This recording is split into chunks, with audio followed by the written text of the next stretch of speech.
গিয়ে বসি, যদি কিছু পাওয়া যায়, যদি নেকি পাওয়া যায়, একটু দরুদ শরীফ পাঠ করে আবার কিছু গুনাহ মাফ করানো যায়, আবার নবীর উপরে দরুদ শরীফ পাঠ করে কিছু গুনাহ ঝরানো যায়, তারা এখানে আসে।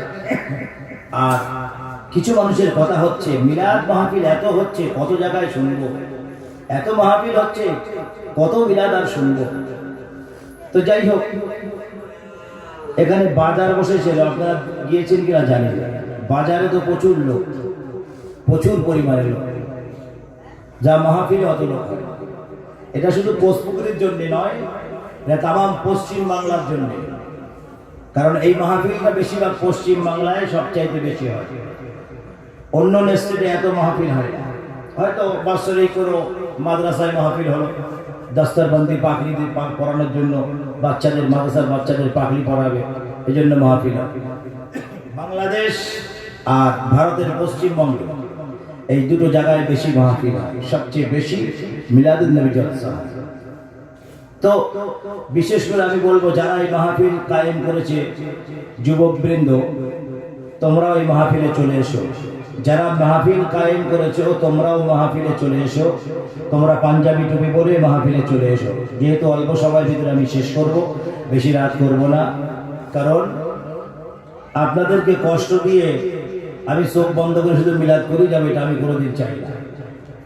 নির্দিষ্ট সময় একটা থাকবে, এই সময়ের ভিতরে মাহফিল শেষ করতে হবে। মানুষ খাওয়া দাওয়া করে ঘুমিয়ে ফজরের নামাজ যেন সে পায়, এই চিন্তা ভাবনা রাখতে হবে। সারা রাত মিলাদ শুনলাম, সকালে ফজরের নামাজ ফরজ হয়ে গেল, কি হলো? আল্লাহর হুকুম ফরজ আইন আমার ছেড়ে গেল, ও মিলাদের কোনো দাম থাকবে না। সুতরাং প্রয়োজনীয় সময় পর্যন্ত মিলাদ শোনো, তারপরে খাওয়া দাওয়া করে ঘুমিয়ে পড়ো আর ফজরের নামাজটা আদায় করো। তোমার এই মাহফিলটা, যে মাহফিলটা তুমি শুনলে, নফল ইবাদত হয়ে গেল। নফল নামাজ, মসজিদে নফল নামাজ পড়লে যে সওয়াব তুমি পেতে, সেই সওয়াবটা আল্লাহ তোমার নামায় লিখিয়ে দেবে। জোরে বলুন সুবহানাল্লাহ। এটা কি মাস? মাহে রজবের আজ 20 তারিখ। 20 তারিখ পার হয়ে গেল, 21 তারিখে পড়বে। তো যাই হোক, কিছু মানুষ আমার কাছে আবেদন করেছেন, বলেছেন যে আপনি একটু মহিলাদের সম্পর্কে একটু নসিহত করবেন। আমি মাহে রজব সম্পর্কে আপনাদেরকে মসজিদে এই 3 জুম্মা শোনাচ্ছি, আগে শুনিয়েছি, ইনশাল্লাহ আগামীতে আরো শুনবেন। তো আজকে আমি এই সামান্য সময়, আধা ঘন্টা বাকি আছে, এই আধা ঘন্টা আমি কিছু মা বোনদের সম্পর্কে আমি কিছু বলতে চাই। আপনারা রাজি আছেন তো? কথা বলেন মাশাআল্লাহ। আমার আগে বক্তা ওয়াজ করলো নবীকে নিয়ে, সাহাবীদের নিয়ে। তার আগের বক্তা ওয়াজ করলো মাওলানা জাকির হোসেন, তিনি বললেন মিরাজ নিয়ে। আমি কিছু একটু অন্য লাইন চয়েস করি, সেজন্য আমি মা বোনদেরকে নিয়ে কিছু বলতে চাই। বর্তমান সমাজ আজকে, আল্লাহর নবী যখন মেরাজে গিয়েছিলেন, জাহান্নামে ঢুকলেন। জাহান্নামে ঢুকে কি দেখলেন? সবচাইতে বেশি জাহান্নামে হচ্ছে মহিলা। জাহান্নামে বেশি হচ্ছে মহিলা। কারণ কি? পুরুষ জাহান্নামে কম, মহিলা জাহান্নামে বেশি। আল্লাহর নবী, আল্লাহর হাবিব, আমার বাবা যখন মেরাজ শরীফে গিয়েছিলেন, জিবরাইল বলে, আল্লাহর নবী, আল্লাহর হাবিব, আপনি কি জাহান্নামে যাবেন? আল্লাহর নবী বলেছিল, ওই জিবরাইল, ওই জাহান্নামটা আমাকে দেখাও, যে জাহান্নামে আমার গুনাহগার উম্মতেরা যাবে, যে জাহান্নামে আমার উম্মতগুলো প্রবেশ করবে। হোতায় গেলেন, হাবিয়ায় গেলেন, সাখরে গেলেন, নাইমে গেলেন। বাবা ওই জাহান্নামে গিয়ে দেখেন, জাহান্নামের ভিতরে মহিলারা বেশি জাহান্নামের শাস্তি পাচ্ছে। আল্লাহর হাবিব জিজ্ঞাসা করে, ইয়া আখি জিবরাইল, ও ভাই জিবরাইল, এই মহিলাদেরকে কিসের জন্য আযাব দেওয়া হচ্ছে, শাস্তি দেওয়া হচ্ছে? ওই সময় জিবরাইল বলেছিল, ইয়া রাসূলুল্লাহ, ইয়া হাবিবাল্লাহ, হুজুর, এই মহিলাগুলো দুনিয়ার জমিনে তাদের স্বামীর অবাধ্যতা করতো, স্বামীর কথা তারা শুনতো না, বেশি বেশি নামাজ তারা আদায় করতো। নামাজ আদায় করেছে মহিলা, কিন্তু স্বামীর সঙ্গে নাফরমানি করেছে, স্বামীর মনে কষ্ট দিয়েছে। বাবা স্বামীর সঙ্গে দুর্ব্যবহার করেছে, এজন্য এরা জাহান্নামে থাকবে। আল্লাহর হাবিব বলেন, ইয়া আখি জিবরাইল, ও ভাই জিবরাইল এই মহিলাদেরকে শাস্তি দেওয়া হচ্ছে। আল্লাহ নবী জিজ্ঞাসা করে, ভাই জিবরাইল এই শাস্তিগুলো কতদিন পর্যন্ত চলবে? জিবরাইল বলে, ইয়া রাসূলুল্লাহ, ইয়া হাবিবাল্লাহ, হুজুর কিয়ামত পর্যন্ত এরা জাহান্নামের ভিতরে থাকবে। হোতামায় চলে গেলেন বাবা, হাবিয়ায় চলে গেলেন।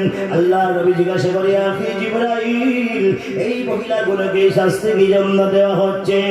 আল্লাহ নবী জিজ্ঞাসা করে, জিবরাইল বলে, ইয়া রাসূলুল্লাহ, ইয়া হাবিবাল্লাহ, হুজুর এরা দুনিয়ার জমিনে পর্দা করতো না, পর্দা বলে কি জিনিস তারা জানতো না।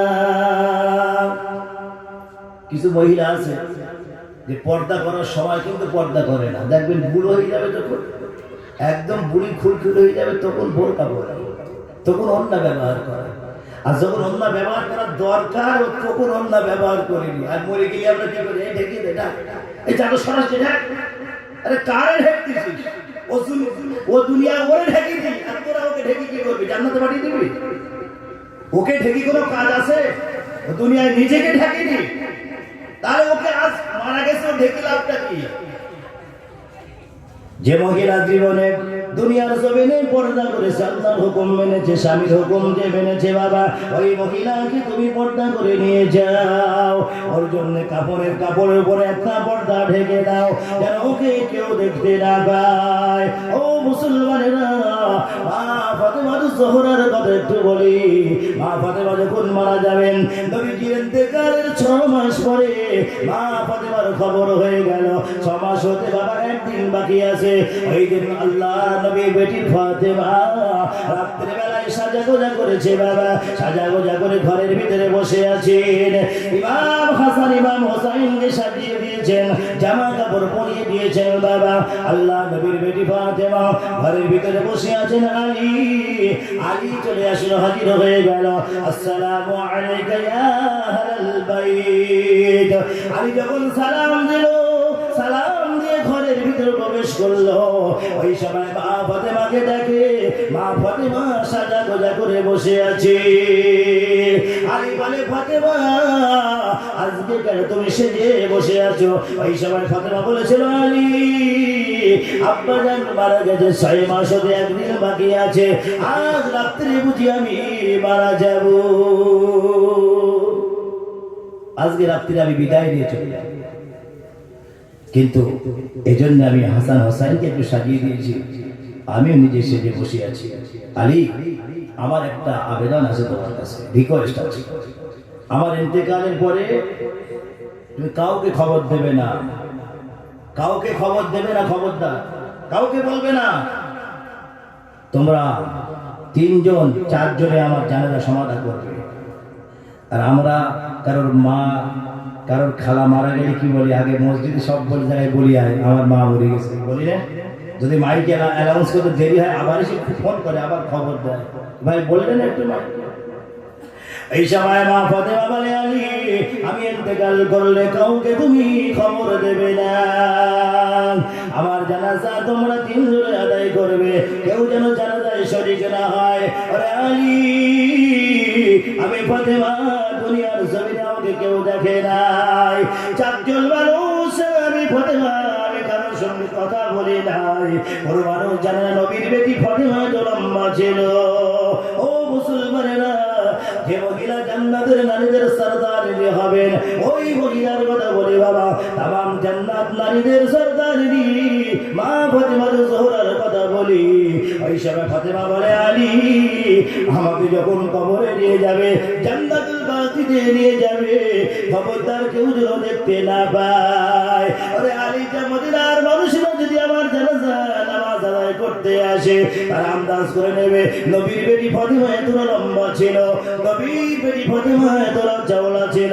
আরে আলী তুমি কাউকে খবর দেবে না।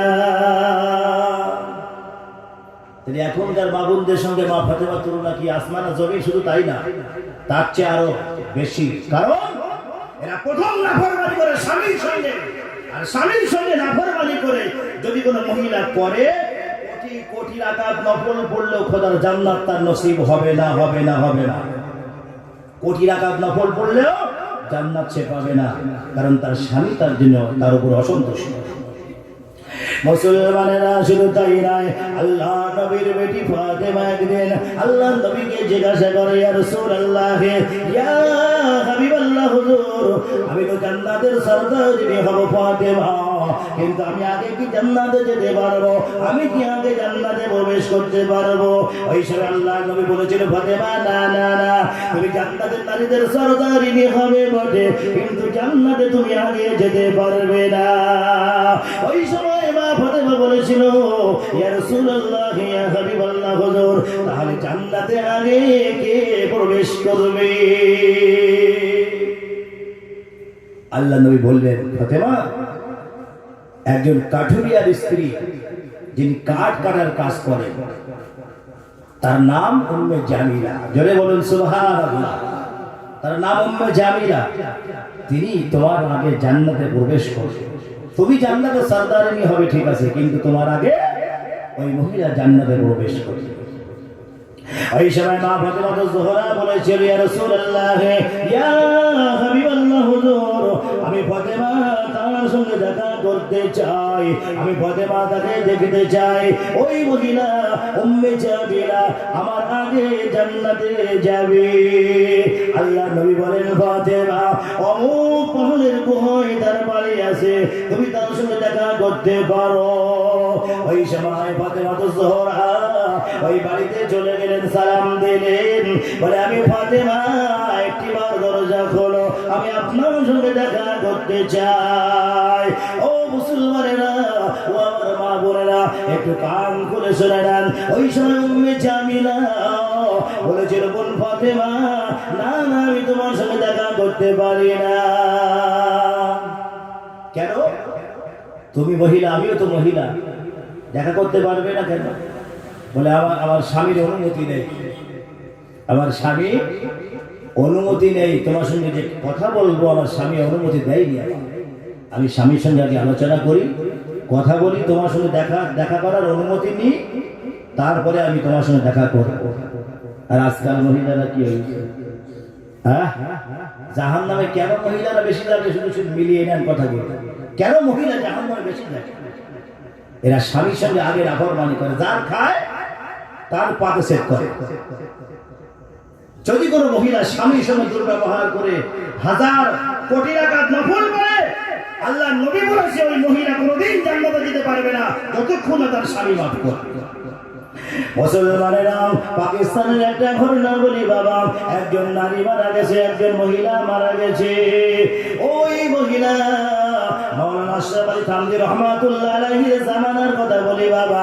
ওই মহিলা মারা গেল, একটা কবর খোঁড়া হলো, ওই কবর থেকে সাপ বার হয়ে আসে। দুটো কবর খোঁড়া হলো, ওই কবর থেকে সাপ বার হয়। তিনটে কবর খোঁড়া হলো, ওই কবর থেকে সাপ বার হয়।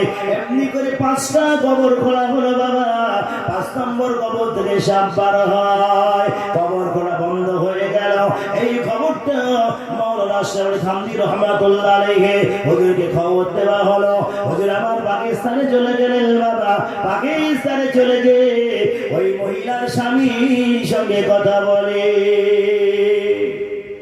গ্রামবাসীরা বলতে, হুজুর তো নামাজি আল্লাহ ওয়ালি ছিলেন, রোজা করতেন, নামাজ পড়তেন। স্বামীকে ডাকা হলো, বলে, তোমার সঙ্গে কি ব্যবহার করতে?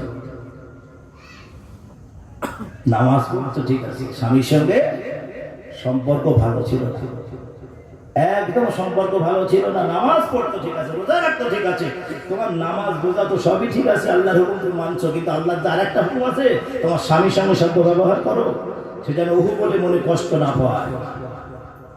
এই সময় মাওলানা আশরাফ আলী থানভী রহমাতুল্লাহ আলাইহি বলেন, যদি আপনি ক্ষমা না করেন, আপনি মাফ না করেন, যত 1000 কবর খোঁড়া হোক না কেন, প্রতিটা কবর থেকে সাপ বার হবে। এই সাপ কেউ বন্ধ করতে পারবে না। ও মুসলমানেরা, ওই সময় তার স্বামী চোখ দিয়ে ঝরঝর করে পানি পড়ে বাবা। ওই তার স্বামী বললেন, হুজুর, আমি আমার স্ত্রীকে আল্লাহর রাস্তায় ক্ষমা করে দিলাম। ওই সময় হুজুর বলেছিল, বাবারা, এবারে তোমরা কবর খোঁড়া শুরু করো, এবারে কবর খোঁড়ো, দেখো কি অবস্থা হয়। মুসলমানেরা, ওই সময় আবার কবর খোঁড়া শুরু হলো। কবর থেকে আর কোনো সাপ বার হয় না, আর সাপ বার হয় না। তারপরে কি এই যে সাপ যে খোলার সময় দেখা গেছে যদি ওর ভেতরে যা দেওয়া হবে তার সঙ্গে ব্যবহারটা কি করবে ভাবতে পারতেছেন আপনারা? যাকে ভেতরে রাখা হবে তার সঙ্গে কি ব্যবহার করবে? মানুষ তো বলে ওরে মরে গেলি আর কেউ দেখতে যাবে, যা ইচ্ছা করি যায় এখান থেকে, যা ইচ্ছা হয় এখান থেকে করে যা, মরে গেলে কেউ দেখতে যাবে না কবরে কি হচ্ছে না হচ্ছে। বুঝবে ঠেলা জাতা পেশাই করবে ভিতরে, যেমন দম ভেঙে আটা বার করা হয় ওইভাবে জাতার মতো পেশাই করা হবে কবরের ভিতরে। চলো যাবো মুসলমানের ওই সময় মা ফাতেমা চলে গেলেন। বাবা আঠুরিয়ার বাড়ি হাজির হয়ে গেল। না উম্মে জামিলা দেখা করলো না, দেখা করলো না। ফাতেমা বাড়ি চলে আসলো।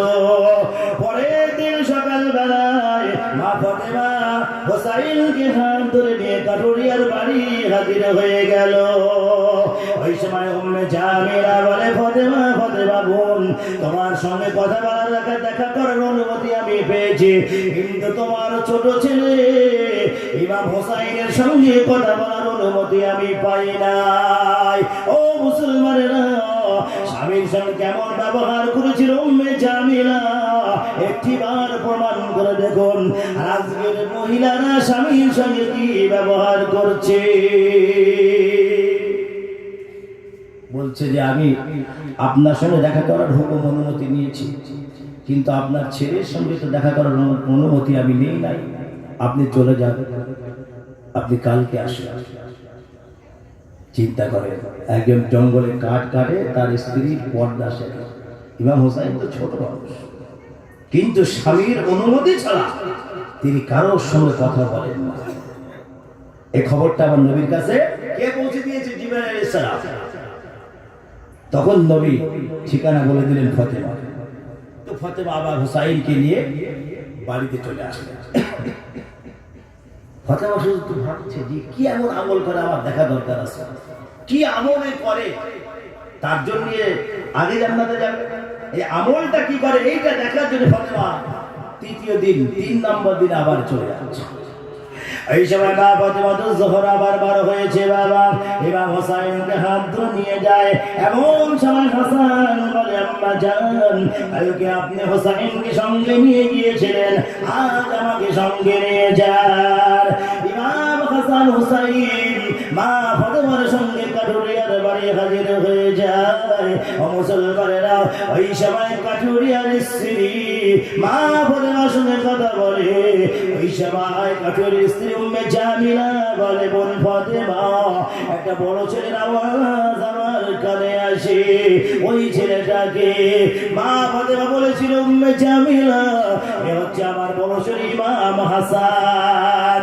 ওই সময় কাঠুরিয়ার স্ত্রী বলে, ফাতেমা, ও বোন ফাতেমা, আমি আপনার বড় ছেলের সঙ্গে কথা বলার অনুমতি আমি পাই নাই। আমার স্বামী আসলে আমার অনুমতি নিতে হবে, আপনি আবার বাড়ি চলে যান। তাহলে কদিন হলো?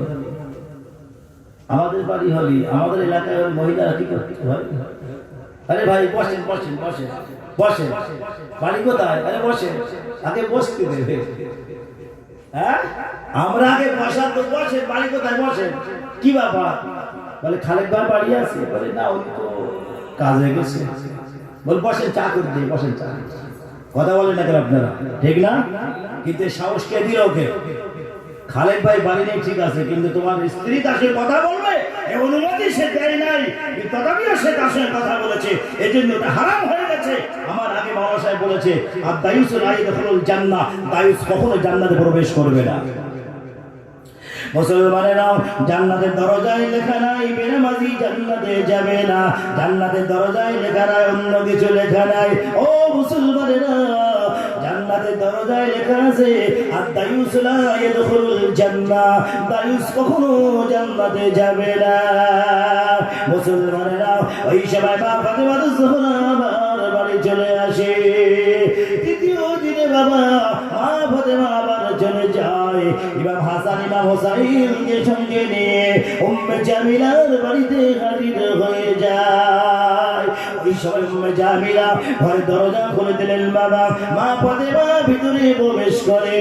ওই সময় মা ফাতেমা জিজ্ঞাসা করে, উম্মে জামিলা, বলো বলো বোন, তুমি কি এমন আমল করো?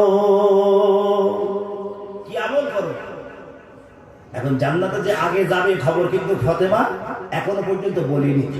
বলছে কি আমল করো তুমি? ওই সময় জামিলা বলেছিল, বল ফাতেমা আমি আমল এখন 4টে আমল করি। আমি 1 নম্বরে আমল, নামাজের সময় হলে আমি নামাজ আদায় করিনি। 2 নম্বর আমল আমার রোজার সময় আমি রোজা রাখি। 3 নম্বরের আমল আমি স্বামীর হুকুম কোনোদিন অমান্য করি না। 4 নম্বরের আমল আমি সবসময় স্বামীকে সন্তুষ্ট রাখি। ওই সময় ফাতেমা মনে মনে করে, না না এই আমল তো আমিও করি, তাহলে কাঠুরিয়ার স্ত্রী কেন আমার জান্নাতে যাবে? ও মুসলমানেরা, এই কথা শুনে মা ফাতেমা যখন বড় হয়ে আসে, এমন সময় দরজার গায়ে 3টা জিনিস দেখতে পায়। দরজার পিছনে 3টা জিনিস লটকানো আছে বাবা। 1 নম্বরে একখানা দড়ি রাখা আছে, 2 নম্বরে একখানা বেদ রাখা আছে, 3 নম্বরে একখানা অস্ত্র রাখা আছে। এই 3টা জিনিস দেখে মা ফাতেমা জিজ্ঞাসা করে, ও উম্মে জামিলা, বলো বলো তোমার দরজার পিছনে 3টা জিনিস কেন রাখলে? বেদ কেন, দড়ি কেন, আর অস্ত্র কেন? বলছে বোন ফাতেমা, আমি দড়ি রেখেছি এজন্যে, বেদ রেখেছি এজন্যে, আমার স্বামী যখন সারাদিন কাজ করে বাড়ি আসে, বাড়ি আসার পরে যদি সে আমার উপরে নারাজ থাকে, অসন্তুষ্ট থাকে, সে যেন বেদ দিয়ে আমাকে আঘাত করে। আর এখন যদি আপনি মারেন, কি বলে বলেন, তুই আমার সার্টিফিকেট দে, তোর ঘর করার প্রয়োজন নেই আমার, তুই আমার সার্টিফিকেট দে, তোর মতন লোক অনেক আছে। নাউজুবিল্লাহি মিন যালিক। কেটে পড়ে, রাস্তা দেখে দৌড়ায়, বাপের বাড়ি চলে যায়। এরা জান্নাতে যাবে বলে মনে হয়? স্বামীকে যদি সে অসন্তুষ্ট থাকে, কোনোদিন খোদার জান্নাত পাবে না, কোনোদিন না। বিশেষ করে আজকের এই মাহফিলটা আমি মা-বোনদের জন্য করছি। এজন্য আমি শুনেছি কোচপুকুরের ভিতরে স্বামীর নাশুকরিয়া করা মহিলা প্রচুর পরিমাণে আছে। তাদের জন্য এই ওয়াজটা আমি করছি আজকে। আপনারা আজ থেকে তওবা করে নেন, ভালো হয়ে যান, যে না আমরা স্বামীর সঙ্গে দুর্ব্যবহার কোনোদিন করবো না। স্বামী যে কাজে রাজি, আমিও সেই কাজে রাজি।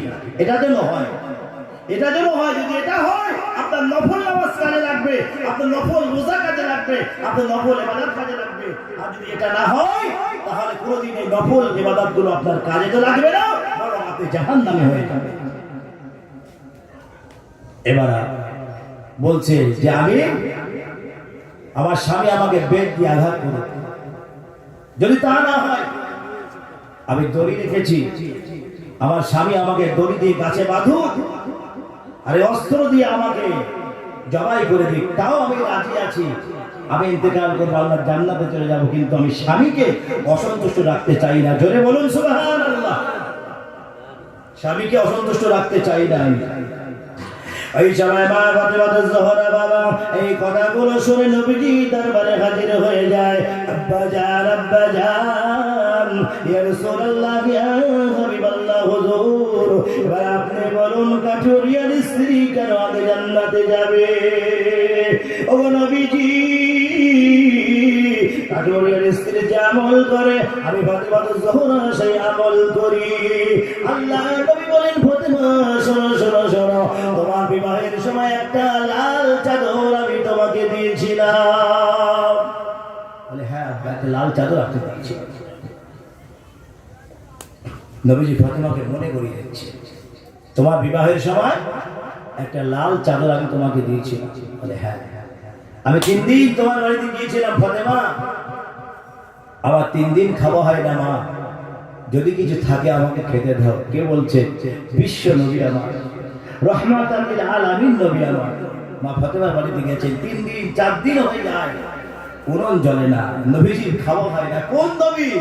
যে নবী রহমাতাল লিল আলামিন, तमाम বিশ্বের জন্য আল্লাহ যাকে একক হিসেবে রহমত করে পাঠিয়েছে, সেই নবী 3 দিন পর্যন্ত উনুন জ্বলে না, রান্নার কিছুই না। 7 দিন পর্যন্ত নবীর খাওয়া হতো না, পেটে পাথর বাঁধতেন, সেই রহমাতাল লিল আলামিন নবী। এই সময় মা ফাতেমাকে বলে, ফাতেমা তোমার বিবাহের সময় একটা লাল চাদর আমি দিয়েছিলাম, আমি তোমার আব্বা জান 3 দিন তোমার বাড়িতে আমি গিয়েছিলাম। ফাতেমা ফাতেমা কিছু খাবার আছে? না না না, তুমি আমাকে কিছু খেতে দাও নাই। ও ফাতেমা এই সময় বলে, আব্বা জান আমি ওই আপনার খাওয়ার জন্য, আলীর খাওয়ার জন্য, ইমাম হাসান হোসাইনের খাওয়ার জন্য আমার চাদরটা আমি আলীর কাছে দিয়েছিলাম বিক্রি করার জন্য। মুসলমানেরা ওই সময় মা ফাতেমা 3 দিন খাওয়া না, 4 দিন খাওয়া না, আল্লাহর কাছে দোয়া চাই, আল্লাহ আসাদুল্লাহিল গালিব, ও রব্বুল আলামিন, আল্লাহ তামাম দুনিয়ার কাফিরদের জন্য যাকে পাক বানিয়েছো ওই আলীকে তুমি খাওয়ার কিছু ব্যবস্থা করে দাও। ও রব্বুল আলামিন, তোমার বান্দী ফাতেমাকে এখনো 7 দিন না খাইয়ে রাখো আল্লাহ, কিন্তু আলীর খাওয়ার কিছু ব্যবস্থা করে দাও। ও মুসলমানেরা, ওই সময় আলী আল্লাহর কাছে দোয়া চায়, ও রব্বুল আলামিন, আল্লাহ তোমার আলীকে এখনো 7 দিন না খাইয়ে রাখো আল্লাহ। ও রব্বুল আলামিন, নবীজির কলিজার টুকরি নয়নের বদলে মা ফাতেমার খাওয়ার জন্য কিছু ব্যবস্থা করে দাও। কি চমৎকার ভালোবাসা! আর যদি আমাদের জামানায় এরকম 3 দিন না খাওয়া হয়, সে বিপদের আর শেষ থাকবে না। তুই কোত্থেকে আনবি আন, আমিও দেখবো না, সুদের টাকা না ঘুষের টাকা আমি দেখার দরকার নেই, তুই এনে সংসার চালা। ছেলেগুলি না খেয়ে বলি 3 দিন খাওয়া না হলেও তো দেখতে পাচ্ছ না, হ্যাঁ দেখতে পাও না, নিজের পেটটা বেশি ভালো দেখো না। আস্তাগফিরুল্লাহ, এরকম চলে সচরাচর লেভেলে চলছে সব ব্যাপারগুলো, কিছু মনেই মাইন্ড নয়, বলে কোনো ব্যাপারই না। একজন মহিলা তার স্বামীকে এরকম এভেলেবেল বলছে, তাহলে এরা কি করে জান্নাতে যাবে, কিভাবে জান্নাতে যাবে? আর সবচাইতে বড় রাউন আল্লাহ রাসূল বলেছেন, যখন পুরুষ বাজার থেকে বাড়ি ফিরবে তোমরা তাদেরকে রাগের কথা বলবে না। কে বলছে? আল্লাহ নবী বলেছেন। কারণ কত কষ্ট করে বাজারে যাবে, গিয়ে মালপত্র কিনবে, এখন পেঁয়াজ আগুন, আলু আগুন, দাম চলা এইসব জিনিস চিনি যখন বাড়ি আসে, আসার সময় আর গাড়ি ভাড়া টাকা নেই, ওই মাল 2 হাতে বই নিয়ে কষ্ট করে বাড়ি আসে। বাড়ি এসে যখন বউ বলে এই মাছ নিয়ে আসে, এ মাছ মাংস খায়, আর উনি তো সব কাঁচা, তখন মাথায় আগুন জ্বলে কিনা? কথা বলেন না কেন? আরে ভাই, আপনাদের হয় না নাকি? ছবি সাজি হবে না, সবার কম বেশি হয়, এরকম ঘটনা ঘটে, সেজন্যই সবার কথা বলতে হবে। তাহলে মাথায় আগুন জ্বলে কথা শুনলে রাসূল বলছে না, খবরদার তোমার স্বামীর সঙ্গে এইভাবে তুমি কথা বলো না। কারণ দুনিয়ার জমিনে যদি আমি মানুষকে সেজদার লায়ক বানাতাম, মহিলাদেরকে বলতাম তোমার স্বামীকে সেজদা করো, জোরে বলুন সুবহানাল্লাহ, তার স্বামীকে তোমরা সেজদা করো, আর তার সঙ্গে এই ব্যবহার করো। এই সময় আলী দোয়া করে, ফাতেমা দোয়া করে, ও রব্বুল আলামিন, আল্লাহ তোমার ফাতেমা বান্দিকে কিছু খাবার ব্যবস্থা করে দাও। ফাতেমা দোয়া করে, ও রব্বুল আলামিন, আল্লাহ তামাম দুনিয়ার কাফিরদের জন্য যাকে পাক বানিয়ে পাঠিয়েছো আল্লাহ,